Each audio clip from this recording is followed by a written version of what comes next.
والا دیکھنے والا بنایا ہے، ہم نے اس کو راستہ بھی دکھا دیا ہے، یا تو یہ شکر گزار بن جائے یا یہ ناشکرہ بن جائے۔ محترم دوستو، بزرگوں، بھائیوں، نہایت ہی عزت کے لائق سامعین محترم، انسان اس دنیا میں جس حالت میں بھی رہتا ہے اسی حالت میں اس کا امتحان ہے، آزمائش ہے، اس لیے کہ دنیا دارالابتلاء ہے، دارالامتحان ہے۔ یہاں پہ ہر کوئی کمرہ امتحان میں بیٹھا ہوا ہے اور اپنا پرچہ حل کر رہا ہے۔ انسان کی دنیا میں بڑی مختلف قسم کی حالتیں ہیں۔ خلاصہ کلام کے طور پر 2 اور اگر تفصیل بیان کی جائے تو 8 حالتیں بنتی ہیں۔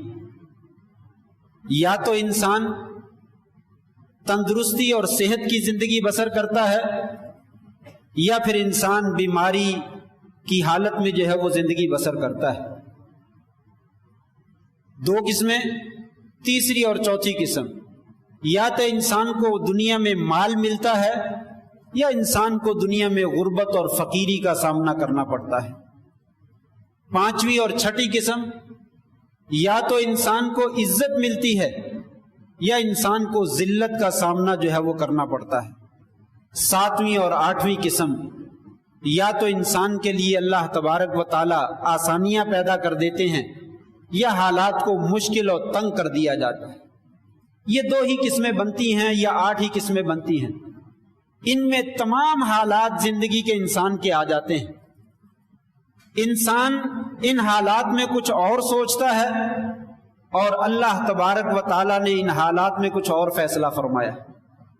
انسان یہ سمجھتا ہے اگر مجھے صحت مل جائے، مال مل جائے، عزت مل جائے، آسانی مل جائے تو میں کامیاب، میرا اللہ مجھ سے راضی ہے، میں اللہ کا بہت ہی پیارا ہوں، اللہ کا بہت ہی زیادہ محبوب ہوں۔ اور اگر مجھے ذلت کا سامنا کرنا پڑے، تنگی کا سامنا کرنا پڑے، بیماری کا سامنا کرنا پڑے، فقیری کا سامنا کرنا پڑے، تو پھر اس کا مطلب یہ ہے مجھ سے خطا ہوئی ہے، میرا اللہ مجھ سے ناراض ہے۔ حقیقت میں ایسا نہیں۔ یہ بات بے عین ہی اللہ تعالیٰ نے سورہ فجر میں بیان فرمائی ہے۔ فَأَمَّا الْإِنسَانُ اذا مبتلاه ربه فاکرمه ونعمه فیقول ربی اکرمن۔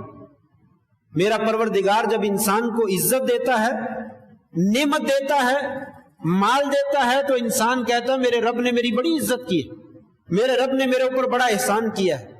واما اذا ابتلاه فقدر علیہ رزقہ فیقول ربی اہانن۔ جب اللہ اس کو آزماتا ہے اور اس کے اوپر اس کا رزق تنگ کر دیتا ہے تو انسان سمجھتا ہے میرے رب نے میری اہانت کی، مجھے ذلیل کر دیا، مجھے رسوا کر دیا۔ حقیقت میں ایسا نہیں۔ دونوں حالتوں میں، تنگی ہے یا آسانی، صحت ہے یا بیماری، مال ہے یا غربت ہے، اور اسی کے ساتھ ساتھ عزت ہے یا ذلت ہے، دونوں حالتوں میں انسان کی آزمائش کی جا رہی، انسان آزمایا جا رہا ہے۔ جیسا کہ میں نے شروع کی آیت پڑھی، اس میں اللہ تعالیٰ نے فرمایا اِنَّا هَدَيْنَاهُ السَّبِيلَ اِمَّا شَاكِرًا وَإِمَّا كَفُورًا۔ ہم نے تو راستہ دکھا دیا، سیدھا راستہ بھی دکھا دیا، غلط راستہ بھی دکھا دیا، اور بتلا دیا الٹے راستے پہ نہیں چلنا، سیدھے راستے پہ چلنا ہے۔ اب یہ تو یا تو شکر گزار بن جائے یا پھر یہ ناشکرہ بن جائے۔ سلیمان علیہ السلام نے یہی کلمہ کہا تھا جب ان کو کہا کہ کون وہ ملکہ بلقیس کا جو ہے وہ تخت لے کر آیا تھا، تو ایک نے کہا آپ اٹھ کر بیٹھیے، میں اٹھ کر بیٹھنے سے پہلے لے آؤں گا۔ ایک نے کہا آنکھ جھپکیے، آنکھ کے جھپکنے کے تک آپ کے پاس پہنچ جائے گا۔ جب اتنی دیر میں وہ تخت اپنے پاس دیکھا تو انہوں نے کہا ھذا من فضل ربی لیبلونی ااشکر ام اکفر۔ یہ میرے رب کا فضل ہے، وہ مجھے آزمانا چاہتا ہے کہ میں اس کا شکر گزار بندہ بنوں یا نہ شکرہ بنوں۔ اللہ تبارک و تعالی ہر حالت میں انسان کی آزمائش کرنا چاہتا ہے۔ تبارک الذی بیدہ الملک وہو علی کل شیء قدیر الذی خلق الموت والحیاۃ لیبلوکم ایکم احسن عملا۔ اللہ ہی آسمان و زمین کا خالق، انسانوں کا خالق، مالک، وہ بابرکت ذات ہے۔ اس نے تمہاری زندگی اور موت کو پیدا ہی اس لیے کیا ہے تاکہ تمہاری آزمائش، تمہارا امتحان لے، کون اچھے عمل کرتا ہے۔ اب وہ اچھا عمل کیا ہے؟ صحت میں اور بیماری میں، تنگی میں اور آسانی میں، مال میں اور غربت میں، عزت میں اور ذلت میں، وہ اچھا عمل کیا ہے؟ دو ہی عمل، حالتیں بھی دو ہیں، دونوں حالتوں میں دو مختلف قسم کے عمل ہیں۔ ایک عمل ہے کہ جب نعمت ملے، آسانی ملے، مال ملے، عزت ملے تو اللہ کا شکر ادا کیا جائے، اللہ کی بندگی کی جائے، انسان جابر نہ بنے، سرکش نہ بنے، تکبر نہ کرے، بلکہ عاجزی اور انکساری کا اظہار کرے اور اللہ کے سامنے سجدہ حضور شکر ادا کرے، یا اللہ یہ تیرا فضل ہے، یہ سب کچھ تو نے مجھے دیا ہے، میرا اس میں کوئی کمال نہیں۔ قارون کی طرح، فرعون کی طرح، حامان کی طرح غرور اور تکبر میں نہ مبتلا ہو جائے، یہ تو میرے بازو کی کمائی ہے، یہ تو میری اپنی محنت ہے، یہ تو میں نے سارا کچھ کیا ہے۔ کہا نہیں، کچھ نہیں، یہ سب کچھ تیرے رب نے ادا کیا۔ اس رب کا شکر ادا کیجئے۔ شکر زبان سے بھی ہوتا ہے، الحمدللہ الحمدللہ الذی بنعمتہ تتم الصالحات، یا اللہ تیری حمد بیان کرتا ہوں، تیرا شکر ادا کرتا۔ اور اللہ کا شکر اعضاء کے ساتھ بھی ہوتا ہے۔ صحت کا شکر یہ ہے کہ یہ جب تک بدن صحت والا ہے اس کو اللہ کی اطاعت میں لگائی، نماز پڑھیے، لمبا سجدہ کیجئے، لمبا رکوع کیجئے، آنکھوں کے ساتھ قرآن مجید کو دیکھیے، زبان کے ساتھ قرآن مجید کی تلاوت کیجئے، زبان کے ساتھ اللہ کا ذکر کیجئے، لوگوں کو تکلیف نہ دیجئے، زبان کے ساتھ لوگوں کو مدد کیجئے، ان کو ہیلپ کیجئے، ان کو تعاون دیجئے، کانوں کے ساتھ اچھی باتیں سنیے، پاؤں کے ساتھ اچھی جگہوں کی طرف چل کر جائیے۔ یہ اعضاء کا شکر ہے، یہ صحت کا شکر ہے۔ انسان جب بیمار پڑ جاتا ہے تو پھر کرسی پر، زمین پر، بستر پر لیٹ کر اللہ کی عبادت کرتا ہے، اور کبھی ایسی کیفیت آ جاتی ہے کہ نماز کا وقت گزر جاتا اور انسان کو احساس بھی نہیں ہوتا، پتہ بھی نہیں چلتا۔ یہ وقت آنے سے پہلے صحت کو غنیمت جانیے اور صحت کا شکریہ ادا کیجیے۔ مال اللہ کی نعمت ہے، جب مل جائے تو اس کا شکر ادا کیجیے، اس کو حاصل کرنے کا طریقہ صحیح استعمال کیجیے، اور جب مل جائے اس کو صحیح اور حلال جگہ پہ خرچ کیجیے، یہ اس کا شکریہ۔ زکوٰۃ ادا کیجیے، زکوٰۃ کے بعد اپنے بیوی بچوں پہ، اپنے اہل و عیال پہ، اپنے گھر پہ، اپنی جگہ پہ جہاں آپ جائز سمجھتے ہیں وہاں پہ اس کو خرچ کیجیے، اور اس کے ساتھ ساتھ غریبوں کے ساتھ تعاون کیجیے، مسکینوں کے ساتھ، بیواؤں کے ساتھ، یتیموں کے ساتھ، مسجدوں کے ساتھ، مدرسوں کے ساتھ، یہ اس کا شکریہ ہے۔ اسی طرح عزت مل جائے تو عزت کو اپنے ہاتھ کی کمائی اور اپنے ہاتھ کی میل نہ سمجھی، اللہ کی عطا سمجھی، یہ میرے مالک نے دی ہے، اور اس کے سامنے عاجز اور منکسر بن جائیے۔ عاجز اور منکسر بن کر اپنا چھوٹا سا اللہ کا حقیر بندہ بن کر جو ہے وہ دکھائیے۔ اللہ تبارک و تعالیٰ پھر کیا کرے گا؟ جب انسان شکر ادا کرتا ہے تو اللہ تعالیٰ نے فرمایا لَإِن شَكَرْتُمْ لَأَزِيدَنَّكُمْ، اگر تم میرا شکر ادا کرو گے تو میں اپنی نعمتیں اور زیادہ تمہارے پاس کر دوں، تمہیں اور بڑھا چڑھا کر دوں گا، تم دیکھتے ہی رہ جاؤ گے کہ اللہ کی رحمتیں اور برکتیں جو ہے وہ کیسے برستی ہیں اگر تم نے اللہ کا شکر ادا کیا اس کی نعمتوں کے اوپر۔ اور یہی پہ بس نہیں بلکہ اللہ تمہارے اوپر راضی ہو جائے گا۔ وَإِن تَشْكُرُوا يَرْضَهْ لَكُمْ، اگر تم اللہ کا شکر ادا کرو گے اللہ تعالیٰ تمہارے اوپر اپنی رضامندی نازل کرتا، لوگوں میں تمہارے اوپر راضی ہوگا، میں تم سے راضی ہوں، تم سے خوش ہوں۔ اور جب اللہ خوش ہو جاتا ہے تیسرے نمبر پہ فرمایا مَا يَفْعَلُ اللَّهُ بِعَذَابِكُمْ إِن شَكَرْتُمْ وَآمَنْتُمْ، اللہ تم کو عذاب دینا چاہتا ہے، اللہ تم کو عذاب دے کر کچھ نہیں کرے گا اگر تم اس کا شکریہ ادا کرو، اگر تم ایمان لے آؤ اور اس کی نعمتوں کا شکریہ ادا کرو، اللہ کبھی بھی تمہارے اوپر عذاب اور آزمائشیں اور مصیبتیں جو ہے وہ نازل نہیں فرمائے۔ اور انما یوفی الصابرون اجورهم بغیر حساب، صبر کرنے والوں، یہ شکر کرنے والوں کو اللہ تبارک و تعالیٰ وبشر الصابرین، صبر کرنے والوں کو جو ہے وہ بشارت دے دیجئے، شکر کرنے والوں کو اللہ تبارک و تعالیٰ اپنی انعامات سے نوازتا ہے، دنیا میں بھی آخرت میں بھی۔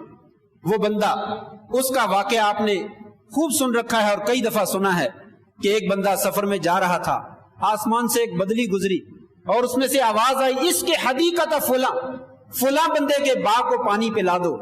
وہ کہنے لگا، میں دیکھنے لگا یہ ایسا بادل کیسا ہے جہاں سے آوازیں آ رہی ہیں، اس کے پیچھے پیچھے چلا۔ قصہ مختصر، ایک باغ کے اندر آدمی اپنے باغ کی کھیتی باڑی کر رہا تھا اور نالی بنا رہا تھا، بارش کا پانی وہاں پہ سمٹ کر جو ہے وہ آ رہا تھا. اس نے پوچھا ہے فلاں بندے تو فلاں ہی ہے؟ اس نے کہا جی ہاں. کیوں، کیا مسئلہ ہے؟ کہا ابھی میں نے بادلوں سے تیرا نام سنا ہے اور اس نے کہا کہ جاؤ فلاں باغ آدمی کے باغ میں جو ہے وہ پانی پلاؤ. تم کیا عمل کرتے ہو؟ اس نے بتلایا میں شکر کرتا ہوں، جو اللہ نے مجھے دے رکھا ہے میں شکر کرتا ہوں. وہ شکر کیا ہے؟ میری زمین میں سے جتنی پیداوار ہوتی ہے اس کے 3 حصے کرتا ہوں. ایک اللہ کے راستے میں خرچ کر دیتا ہوں، یہ اس کا شکریہ. ایک اپنے بیوی بچوں پہ خرچ کر دیتا ہوں اور ایک حصہ دوبارہ زمین کے اوپر لگا دیتا ہوں.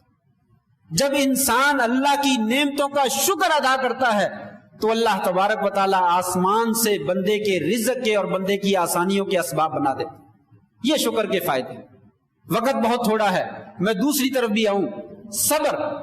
جب تکلیف آتی ہے، بیماری آتی ہے، پریشانی آتی ہے، تنگی آتی ہے، ذلت آتی ہے، تو یہ بھی اللہ کی آزمائش ہے.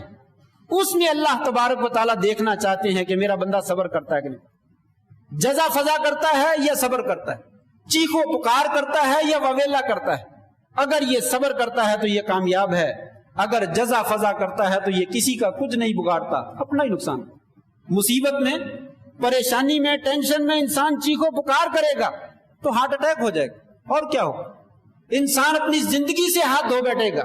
لیکن اگر صبر کرے گا تو زندگی بھی ملتی ہے، اللہ تبارک و تعالیٰ اپنی نعمتوں سے بھی نوازتا. اس لیے صبر کرنا ضروری ہے. وما اصاب من مصیبت فی الارض ولا فی انفسکم الا فی کتاب من قبل ان نبرأها ان ذلک علی اللہ یسیر. تمہیں زمین میں، تمہاری جانوں میں کوئی بھی مصیبت آتی ہے، تمہیں معلوم ہے آسمان و زمین کے پیدا کرنے سے 50,000 سال پہلے ہم نے لکھ دیا تھا. یہ مصیبت لکھ دی تھی، یہ آنی ہی آنی ہے. اب تم کیا کر لو؟ اب اگر تم صبر کرتے ہو تو میں تم سے خوش ہو جاؤں. میرا تم سے یہی سوال ہے، اس کے اوپر صبر کرو اور میرے فیصلے کو تسلیم کرو. میں نے 50,000 سال پہلے فیصلہ دے دیا تھا. اگر تم میرے فیصلے کو تسلیم کر لیتے ہو یعنی صبر کرتے ہو، میں تم سے خوش. اگر تم صبر کرو گے، ان اللہ مع الصابرین، اللہ تبارک و تعالیٰ صبر کرنے والوں کے ساتھ. انما یوفی الصابرون اجورهم بغیر حساب. صبر کرنے والوں کو اللہ تبارک و تعالیٰ بے حد و حساب جو ہے وہ اجر عطا فرمائے. بے حد و حساب. آخرت میں اجر ہی اجر جو ہے وہ ملے گا، انسان اس کا تصور نہیں کر سکتا. اور سب سے بڑی بات کیا ہے؟ اللہ تبارک و تعالیٰ صبر کرنے والوں کو دنیا میں اس مصیبت کا نعم البدل بھی انسان کو عطا کرتا. اگر انسان صبر کرتا ہے اور اللہ کے فیصلے کو تسلیم کر لیتا ہے تو اللہ تبارک و تعالیٰ کیا کرتے ہیں؟ دنیا میں انسان کو اس کا نعم البدل بھی دیتے ہیں. حضرت ام سلمہ رضی اللہ تعالیٰ عنہ کا مشہور قصہ ہے. ان کے شوہر فوت ہو گئے، نبی کریم صلی اللہ علیہ وسلم تعزیت کے لیے آئے اور ان کو دعا سکھلائی. انا للہ و انا الیہ راجعون پڑھو.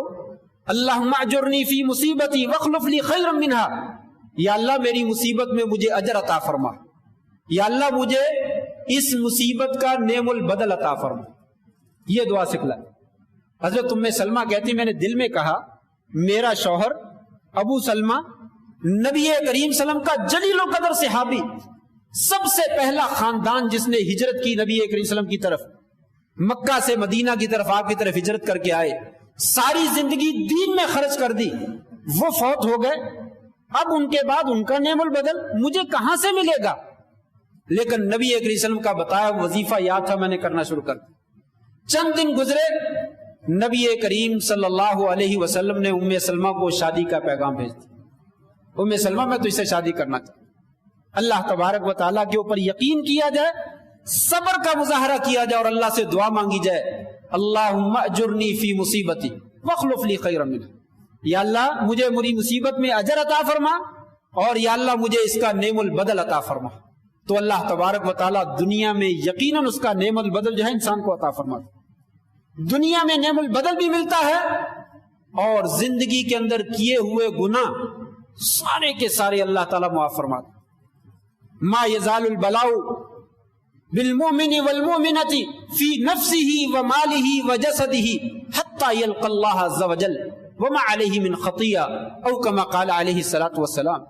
انسان کو مومن مرد ہو یا مومن عورت ہو، اس کے جسم میں، اس کے مال میں اس کی اولاد میں کوئی بھی تکلیف آتی ہے، یہاں تک کہ اسے موت آ جاتی ہے، وہ قیامت کے دن اللہ سے ملاقات کرے گا، اس کے جسم کے اوپر اس کے نامہ اعمال میں کسی قسم کی کوئی برائی نہیں ہوگی، کوئی گناہ نہیں ہوگا۔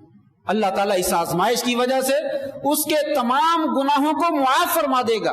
یہ صبر کا نتیجہ ہے کہ گناہ معاف ہو جائیں گے۔ جب گناہ معاف ہو جائیں گے تو پھر کیا ملے گی؟ کائنات کا سب سے بڑا انعام، دنیا و آخرت کا سب سے بڑا انعام جنت الفردوس۔ اللہ تبارک و تعالیٰ جنت کا انعام اس کو عطا فرماتے۔ مشہور واقعہ ہے، ایک بی بی کالے رنگ کی آپ صلی اللہ علیہ وسلم کے پاس آئی، کہا یا رسول اللہ صلی اللہ علیہ وسلم میرے لیے دعا کر دیجئے، اللہ مجھے شفا دے۔ کیا ہوتا ہے بی بی؟ کہا مجھے مرگی کا دورہ پڑتا ہے، میں سرے راہ جاتے ہوئے مرگی کا دورہ پڑتا ہے، غش کھا کر گر جاتی ہوں، میرے جسم سے کپڑے ہٹ جاتے ہیں، میں برہنہ ہو جاتی ہوں، دعا کر دیجئے اللہ مجھے شفا دے دے۔ کہا بی بی اگر تو چاہتی ہے تو میں اللہ سے دعا کر دیتا ہوں، اللہ شفا دے دے گا، اگر تو صبر کرے فلک الجنہ، تو اللہ تعالیٰ تجھے جنت عطا فرما دے۔ بی بی کہنے لگی سودا مہنگا نہیں، کالے رنگ کی عورت، حبشی عورت۔ حضرت عبداللہ ابن عباس اپنے شاگرد سے کہا کرتے عطا تجھے میں جنتی عورت دکھاؤں؟ کہا دنیا میں؟ کہا ہاں دنیا میں۔ کہا وہ کالے رنگ کی جو عورت آ رہی ہے نا، یہ جنتی عورت ہے، اللہ کے نبی نے اس کو جنت کی بشارت دی۔ کس وجہ سے؟ اگر تو صبر کرے گی، ان صبرتی فلک الجنہ، اگر تم صبر کر لو اپنی بیماری کے اوپر، اللہ تجھے جنت عطا فرما۔ تو اللہ تعالیٰ صبر کرنے والوں کو دنیا میں بھی نوازتے ہیں، آخرت میں بھی نوازتے ہیں، اور اپنی رضامندی اس کے اوپر نازل کر دیتے ہیں۔ انسان جو ہے وہ ناکام نہیں ہوتا۔ خلاصہ کلام یہی ہے کہ دنیا میں جس طرح کی بھی حالت ہو، دونوں حالتوں میں یا تو انسان کو اللہ کا شکر گزار بندہ بننا چاہیے، یا انسان کو اس کے مقابلے میں صبر کرنا چاہیے۔ اگر شکر گزار بندہ بن جائے تب بھی وہ کامیاب ہے، اور اگر وہ صابر بن جائے تو تب بھی وہ کامیاب ہے، دنیا میں بھی آخرت میں بھی۔ اللہ تبارک و تعالی ہمیں ان حالات کے اندر، اگر اللہ کی نعمت ملتی ہے، صحت ملی ہوئی ہے، تندرستی ہے، تب شکر کرنے کی توفیق عطا فرمائے۔ اگر کوئی پریشانی ہے، بیماری ہے، اللہ تبارک و تعالی ہمیں صبر کرنے کی توفیق عطا فرمائے۔ وآخر دعوانا ان الحمد للہ رب العالمین۔